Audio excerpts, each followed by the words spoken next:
So one of the most potentially impactful off the court incidents in the NBA playoffs took place last night with Nikola Jokić giving a chicken wing to newly minted Suns owner Mat Ishbia and being given a technical foul for his troubles. Now, let's dive into some Forsnick detail here in terms of whether or not Jokić is going to be suspended and really whether he should be. Those are two different questions. The first one that we'll deal with is, should he be suspended? I think it would be a really dumb decision by the league on multiple levels to do that. The first one, the primary one, is it removes maybe the best player in the series, although Devin Booker has been probably more impactful to this point. It removes a two-time MVP in the past 3 years from a playoff series that is turning into an absolutely brilliant spectacle.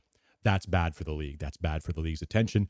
It paints the league as a soft league in terms of the acting job that Mat Ishbia put forth when he was chicken winged by Jokić on the sidelines. And it also rewards negative fan behavior in two ways. One, when you get the ball as a fan on the side of the court, let it go. Don't hold on to it like it's your firstborn child. It's ridiculous to do that.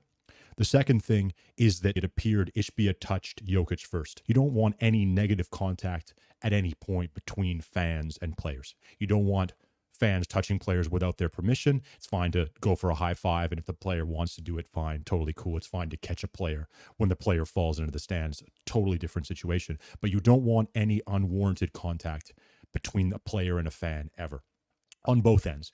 And so Ishbia was in the wrong first, both for holding the ball and for touching Jokić. And then Jokić, again, certainly silly to give him a chicken wing. And I don't think that there's anything wrong with the league giving Jokić a very stern warning, telling him, this was dumb what you did here. We're going to put this on your record. If it happens again, you might get a harsh punishment. But at this point, we don't want to affect the flow of a playoff series. It's somewhat understandable to protect yourself from the fans when you're touched first. But at the same time, it's not reasonable to say that you felt that you were in any kind of danger here either. Again, something that we talk about all the time that's super important from a refereeing perspective is you want to let the players decide the game. Here's a series that has been spectacular thus far with back and forth, great offense, especially in Game 4. And to take away Denver's greatest asset, by far its most important player, and allow the Suns a much better chance to win a game on the road, to nullify what is probably Denver's greatest strength in this series, which is their home court advantage. The fact that they play at altitude and are brilliant and difficult to stop in that building is, I think, the league overreaching. And I don't think that they should. Now, the question that follows up is, will they?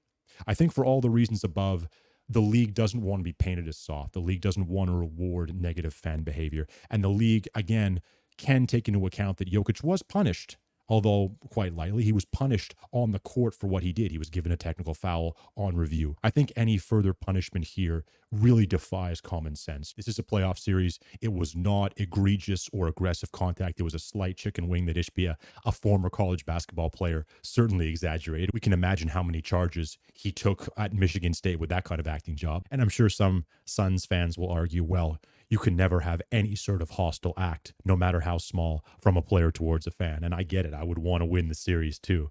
But at the end of the day, I think that punishing Jokić outside the lines of the game for an incident this tiny that had no negative effect, and again, comes from a player who has no history of this sort of behavior with fans, would set a relatively ridiculous precedent. But we'll see. I've certainly been wrong before, so we'll see whether the league overreacts in this case. Baby.